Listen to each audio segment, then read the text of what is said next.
ਸਾਡੇ ਕੋਲ ਜਦੋਂ ਮਰੀਜ਼ ਆਉਂਦਾ ਨਾ ਕਮ ਸੋ ਕਮ ਇੰਨਾ ਜ਼ਰੂਰ ਦੇਖਿਆ ਕਰੇ ਕਿ ਸਾਡਾ ਦਵਾਖਾਨਾ ਇੱਕ ਹੀ ਸ਼ਦਰਾ ਮੋੜ ਲਾਹੌਰ ਮੈਟਰੋ ਸਟੇਸ਼ਨ ਦੇ ਸਾਹਮਣੇ। ਇਸ ਤੋਂ ਇਲਾਵਾ ਕੋਈ ਨਹੀਂ। ਇਸ ਤੋਂ ਬਾਅਦ ਸਾਡਾ ਸੁਪਰ ਪਾਵਰ ਤਿਲਾ ਸੈਂਟਰ ਜਿਹੜਾ ਹੈ ਨਾ ਉੱਥੇ ਮੈਂ ਖੁਦ ਆਪ ਮੌਜੂਦ ਹੋਣਾ, ਜਿੱਥੇ ਮੈਂ ਤਿਲੇ ਬਣਾਣਾ, ਜਿੱਥੇ ਮੈਂ ਸਾਰੀਆਂ ਚੀਜ਼ਾਂ ਬਣਾਣਾ।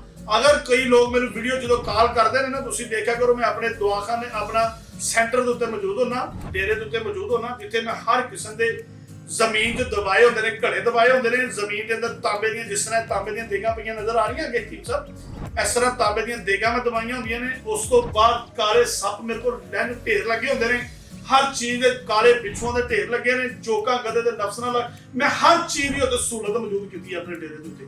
ਅਗਰ ਕੋਈ ਬੰਦਾ ਇਸ ਚੀਜ਼ ਦਾ ਸ਼ੌਕ ਰੱਖੇ, ਇਸ਼ਕ ਰੱਖਦਾ ਹੋਵੇ ਕਿ ਹਕੀਮ ਸਾਹਿਬ ਅਸੀਂ ਤੁਹਾਡੇ ਸੈਂਟਰ ਤੁਹਾਡੇ ਡੇਰੇ ਤੇ ਆਉਣਾ ਚਾਹੁੰਦੇ ਜਿੱਥੇ ਤੁਸੀਂ ਦਵਾਈ ਬਣਾਉਂਦੇ ਹੋ, ਵੈਲਕਮ। ਮਗਰ ਹੋਵੇ ਮਰਦ ਉਹ ਬੰਦਾ ਆ ਜਾਵੇ ਜਿਹੜਾ ਇਸ ਕੰਮ ਦੇ ਬਾਰੇ ਜਾਣਦਾ ਹੋਵੇ, ਜਿਹਨੂੰ ਪਤਾ ਲੱਗੇ ਕਿ ਜਿਹੜਾ ਬੰਦਾ ਕੋਈ ਸਵਾਲ ਦਾ ਨਾਲ ਸਵਾਲ ਦਾ ਜਵਾਬ ਦੇ ਸਕੇ। ਤਾਂ ਕਿ ਦੇਖੋ ਹੁਣ ਇੱਕ ਬੰਦਾ ਜੀ ਉਹ ਮੇਰੇ ਕੋਲ ਆ ਗਿਆ ਕਹਿੰਦੇ ਹਕੀਮ ਸਾਹਿਬ ਹੀਰਾ ਕਿਸ ਤਰ੍ਹਾਂ ਬਣਾਉਂਦੇ ਹੋ। ਮੈਂ ਉਹਨੂੰ ਹੀਰਾ ਮੈਂ ਕਿਹਾ ਯਾਰ ਤੂੰ ਕਿਸ ਤਰ੍ਹਾਂ ਬਣਾਉਣਾ ਹੈ।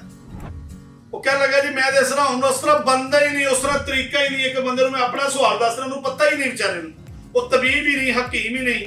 ਤੇ ਐਸੇ ਲੋਕਾਂ ਨਾਲ ਮੇਰੀ ਗੱਲ ਨਹੀਂ, ਮੇਰੀ ਸਿਰਫ ਇੱਜ਼ਤਦਾਰ ਔਰ ਗੈਰਤਮੰਦ ਬੰਦੇ ਨਾਲ ਗੱਲ ਹੁੰਦੀ ਹੈ। 100 ਬੰਦਾ ਵੀਡੀਓ ਵੇਖੇ ਨਾ, 5 ਬੰਦੇ ਇੱਜ਼ਤ ਵਾਲੇ ਮੇਰੀ ਵੀਡੀਓ ਵੇਖ ਲੈਣ ਨਾ, ਤੇ ਮੇਰੀ ਵੀਡੀਓ ਦਾ ਮੁੱਲ ਪੂਰਾ ਹੋ ਜਾਂਦਾ। ਗੱਲ ਤੇ ਇੱਕ ਬੰਦਾ ਹੀ ਸਮਝ ਲਵੇ ਦੋ ਹੀ ਬੜੀ ਹੁੰਦੀ। 100 ਸੱਜਣ ਨਾਲ ਉਹ ਸੱਜਣ ਇੱਕ ਹੋਵੇ ਵਫਾਦਾਰ ਹੋਵੇ, ਹਲਾਲ ਨਾਲ ਦੋ ਹੀ ਬੜਾ ਹੁੰਦਾ। ਤੇ ਇਸੇ ਤਰ੍ਹਾਂ ਇਹ ਹੈ ਕਿ ਜਿਹੜੇ ਬੰਦੇ ਗੈਰਤਮੰਦ ਲੋਕ ਨੇ ਨਾ ਉਹ ਮੇਰੇ ਕੋਲ ਆ ਕੇ ਇਲਾਜ ਕਰਵਾਉਣਾ ਚਾਹੁੰਦੇ, ਪੈਸਿਆਂ ਦੀ ਟੈਨਸ਼ਨ ਨਾ ਲਿਆ ਕਰੋ। ਵੱਡੇ ਕੱਦ ਦਾ ਨਾ ਮਰਦ ਨਹੀਂ ਦੇਗਾ, ਨਾ ਚੌੜੀ ਛਾਤੀ ਦਾ ਨਾ ਮਰਦ ਦੇ, ਨਾ ਵੱਡੀਆਂ ਅੱਖਾਂ ਦਾ ਨਾ ਮਰਦ ਦੇ। ਤੇ ਯਕੀਨ ਜਾ ਕੇ ਜਾਨੋ ਮਰਦ ਸਿਰਫ ਇਸ ਪੁਰਜ਼ੇ ਦਾ ਨਾ। ਤੇ ਇਸ ਪਰ ਮੈਂ ਕਹਿੰਦਾ ਇਲਾਜ ਕਰਵਾਇਆ ਕਰੋ। ਜਿਸ ਤਰ੍ਹਾਂ ਗੱਡੀ ਚੱਲਦੀ ਟਾਇਰ ਘਾਸੇ ਨੇ, ਮਹੀਨੇ ਬਾਅਦ ਗੱਡੀ ਦੀ ਚੂਨੇ ਕਰਾਉਂਦੇ ਹੋ, ਇਹਦੀ ਵੀ ਚੂਨੇ ਕਰਾਉਂਦੇ ਰਿਹਾ ਕਰੋ, ਇਹਦਾ ਤਿਲਾ ਕਰਦੇ ਰਿਹਾ ਕਰੋ। ਇਹਦੀਆਂ ਰਗਾਂ ਖੁੱਲ ਜਾਣਗੀਆਂ, ਪੱਠੇ ਖੁੱਲ ਜਾਣਗੇ। ਇਹ ਤੇਲ ਮੇਰੇ ਕੋਲ ਬੜੀਆਂ ਚੀਜ਼ਾਂ ਮੈਂ ਤੁਹਾਨੂੰ ਦਿਖਾਉਣ ਲੱਗ ਪਿਆ ਨਾ, ਤੇ ਯਕੀਨ ਕਰਕੇ ਜਾਨ ਮੈਂ ਤੁਹਾਨੂੰ ਰਾਤ ਲੰਘ ਜਾਏਗੀ। ਮੇਰੇ ਕੋਲ ਐਸੀਆਂ ਚੀਜ਼ਾਂ ਪਈਆਂ। ਮੇਰਾ ਸੈਟ ਤੁਸੀਂ ਆ ਕੇ ਦੇਖੋ, 7 ਮਰਲੇ ਦੇ ਅੰਦਰ ਮੇਰਾ ਦਵਾਖਾਨਾ ਹੈ ਜੀ ਮਾਸ਼ਾਅੱਲਾ।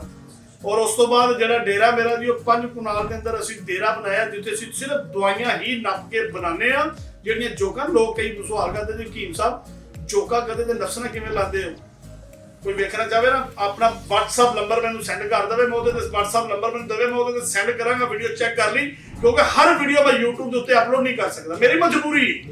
ਮੈਨੂੰ WhatsApp ਦੇ ਉੱਤੇ ਫੋਨ ਕਰੋ, ਮੈਂ ਤੁਹਾਨੂੰ ਵੀਡੀਓ ਸੈਂਡ ਕਰਾਂ, ਮੇਰੀ ਵੀਡੀਓ ਲੈ ਦੇਖ। ਜਿਹੜਾ ਮਰਦ ਆਦਮੀ ਮੇਰੀ ਵੀਡੀਓ ਲਵੇ ਵੇਖ, ਯਕੀਨ ਕਰਕੇ ਜਾਣੋ ਉਸੇ ਟਾਈਮ ਕਹਿ ਦਿੰਦਾ, ਭਾਵੇਂ ਗੈਰ ਮੁਸਲਮ ਹੋਵੇ, ਉਹ ਕਹਿੰਦਾ ਵਾਹ ਮੁਸਲਮਾਨਾ ਕੀ ਬਾਤ ਹੈ, ਤੇਰੇ ਈਮਾਨ ਤੋਂ ਕੁਰਬਾਨ ਜਾਵੇ। ਇੰਨੀ ਸੱਚਾਈ ਦਿਖਾ ਛੱਡੀ, ਇੰਨੀ ਇਮਾਨਦਾਰੀ ਵਿਖਾ ਛੱਡੀ, ਐਡੀ ਗੈਰਤ ਵਿਖਾ ਦਿੱਤੀ, ਐਡੀ ਇੱਜ਼ਤਦਾਰਾਂ ਦਾ ਕੰਮ ਦਿਖਾ ਦਿੱਤਾ ਹੀ। ਉਹ ਫਿਰ ਲੋਕ ਮੰਨਦੇ ਨੇ ਹਕੀਮ ਯਾਸੀਨ ਦਾ ਸੁਪਰ ਪਾਵਰ ਕਿਲਾ ਜ਼ਿੰਦਾਬਾਦ, ਹਕੀਮ ਯਾਸੀਨ ਵੀ ਜ਼ਿੰਦਾਬਾਦ, ਹਕੀਮ ਯਾਸੀਨ ਦਾ ਦੁਆ ਜ਼ਿੰਦਾਬਾਦ। अस्सलाम वालेकुम।